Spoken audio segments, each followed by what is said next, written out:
મારે ગઈકાલે હું ડીઝલ ભરાવા પંપ ઉપર ગયો તો મને એમ કીધું કે 1000 રૂપિયાથી વધુ નહીં આપું. મેં રિક્વેસ્ટ કરી, કેમ કે ઝઘડો તો કરવાનો કોઈ મતલબ જ નથી. મેં રિક્વેસ્ટ કરી કે ભાઈ હું ધારાસભ્ય છું, મારે કંઈક સરકારી મિટિંગમાં જવું હોય, કંઈક જનતાના કામથી જવું હોય, ઘણું મારે દોડવાનું હોય રોજ જાગીને, મને તમે થોડુંક વધારે ડીઝલ આપો. રિક્વેસ્ટના અંતે મને 2000 નું ડીઝલ આપ્યું.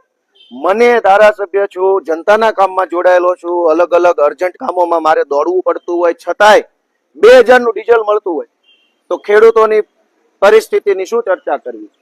મેં આ બધી વાત કલેક્ટરને કીધી કે અમને નથી ડીઝલ આપ્યું. કાલ કોક ગામમાંથી ફોન આવે, ધારાસભ્ય જલ્દી આવો, ગામમાં આવી ઘટના બનીશ, તો કેમ જવાનું? એટલે અમે આજે ઊંટ ગાડી લઈને આવ્યા છીએ. પ્રતિકાત્મક વિરોધ છે કે જો આવા દિવસો રહ્યા તો ઊંટિયા લઈને ફરવું પડશે આખા ગુજરાતના લોકોએ. મને એવું લાગે છે કે સરકાર ડીઝલ નો આપી શકે તો ઘરે ઘરે ઊંટ ને ઘોડા ને હાથી બધું આપવા માંડે એટલે પબ્લિક એનો ઉપયોગ કરવાનું ચાલુ કરે. મેડમ તરફથી અમને સરકારી જવાબ મળ્યો છે. એમણે કીધું કે અમારી ટીમ સક્રિય છે, અમારી ટીમ બધું જોઈ રહી છે.